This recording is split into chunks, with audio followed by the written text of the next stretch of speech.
E se uma única história, bem antiga, pudesse ser a chave para entender os conflitos globais de hoje?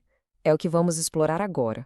Vamos mergulhar numa fonte bem provocadora, que investiga as origens do Alcorão e traça uma linha surpreendente, que vai lá das raízes teológicas até a geopolítica dos nossos dias.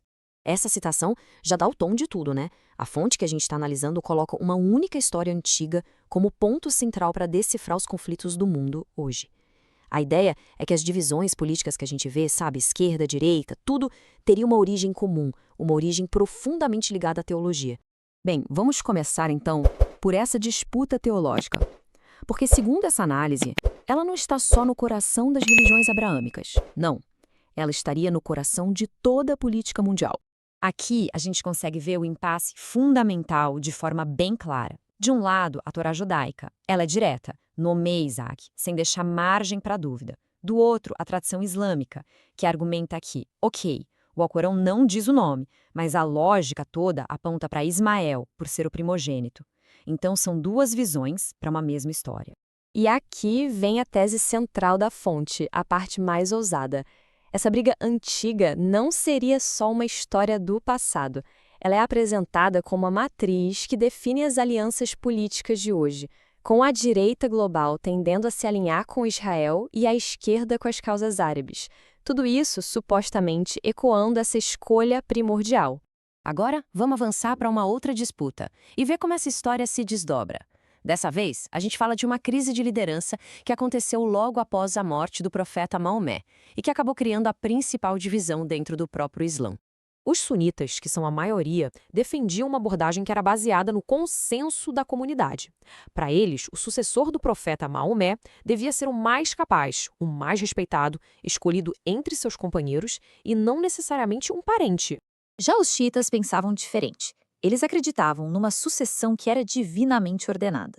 A liderança, na visão deles, era um direito sagrado da família do profeta. Uma linhagem que tinha que ser preservada para garantir, assim, a pureza da doutrina. Esse gráfico aqui dá uma perspectiva visual bem clara da dimensão dessa divisão. A grande maioria dos muçulmanos no mundo segue a tradição sunita. Isso torna a liderança xiita, embora muito influente, uma minoria bem distinta nesse cenário global. Bom, agora a análise entra num dos seus argumentos mais críticos. A alegação de que o Alcorão não teria sido uma revelação única e direta, mas sim uma compilação humana, feita a partir de tradições que já existiam.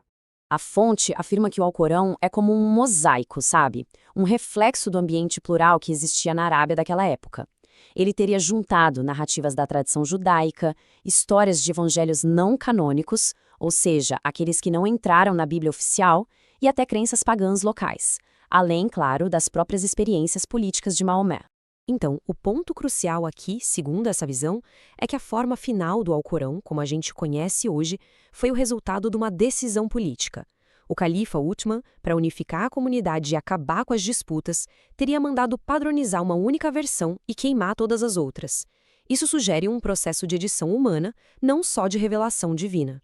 E, finalmente, a fonte vai conectar todos esses fios históricos a uma previsão. Uma previsão bem ousada sobre um realinhamento religioso e político global que, segundo eles, está para acontecer.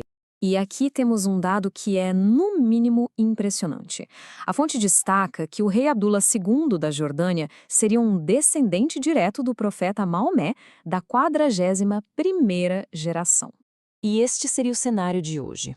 De acordo com a fonte, a antiga divisão entre sunitas e xiitas está se desenrolando agora por meio dos próprios descendentes de Maomé. De um lado, líderes sunitas da Jordânia e do Marrocos que estão se alinhando a Israel. Do outro, o líder supremo xiita do Irã, que também é um descendente, em forte oposição. Com base nisso tudo, a fonte apresenta uma espécie de profecia em 4 passos. Primeiro, a aliança sunita com Israel se fortalece. Depois, a oposição xiita no Irã é neutralizada. E aí vem a mudança mais drástica. O Vaticano abriria a mão do dogma da Trindade para se alinhar ao monoteísmo puro do judaísmo e do Islã. E tudo isso culminaria numa religião global unificada. Pois é, partindo de uma disputa sobre qual filho foi sacrificado, passando pela formação de um texto sagrado e chegando a uma profecia moderna de unificação, essa análise nos leva por uma jornada e tanto, e nos deixa com uma pergunta final para reflexão. Neste nosso mundo tão conectado, será que as fronteiras entre as fés estão destinadas a se dissolver ou a se fortalecer? Este vídeo é apenas um resumo de um estudo mais amplo e aprofundado. Clique no vídeo para saber mais.